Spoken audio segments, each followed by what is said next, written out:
આગામી તાજિયા મહોત્સવ અંગે આજે લિંબાયત ખાતે શાંતિ સમિતિના તમામ આગેવાનો સાથે લિંબાયત પોલીસની મિટિંગ હતી। જે સંદર્ભે આગામી તહેવાર કઈ રીતે ઉજવવો, પોલીસની શું ચિંતાઓ છે અને સમયસર કેવી રીતે નીકળવાનું છે, કયો રૂટ છે, એ સાથે દરેક આગેવાનો સાથે ચર્ચા થઈ અને ખૂબ શાંતિના માહોલ છે એ જળવાઈ રહે જે અંગે પરામર્શ થયો। જેમ આ વખતે જે કામ ચાલી રહ્યું છે મીઠી ખાડીની આગળ, એટલે બ્રિજની નીચે થઈ રઘુવીર માર્કેટ થઈ અને કમેલા દરવાજા જે લિંબાયતના જે તાજિયાઓ છે એ રૂટ ઉપર નીકળશે, એ સંદર્ભે તમામને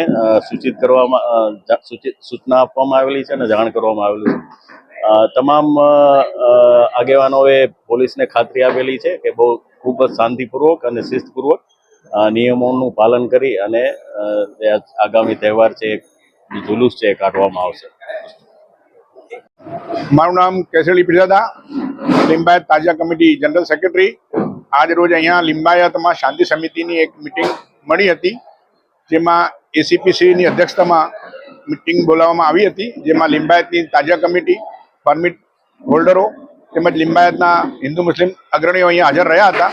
અહીંયા તારીખ મતલબમાં જે તાજિયાનું જુલુસ નીકળશે એમાં બપોરે 3 વાગે જુલુસ નીકળશે અને તમામ તાજિયાઓ અહીં એકત્રિત મદીના મસ્જિદ થશે અને સાથે નીકળીને કમેલા દરવાજા થઈ ચોક બજાર પહોંચી હોડી મંગળા પહોંચીને વિસર્જન થશે।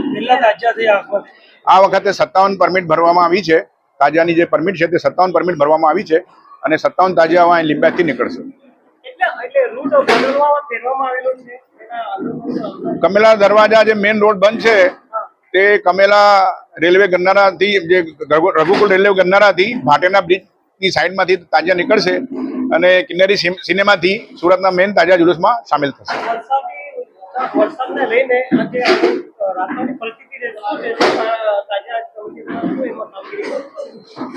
તાજિયા કમિટી તરફથી બધાને સૂચનાઓ આપવામાં આવી છે અને વરસાદી માહોલ હોય તો બી તાજિયા જુલુસ પોતાના સમય પ્રમાણે નીકળશે।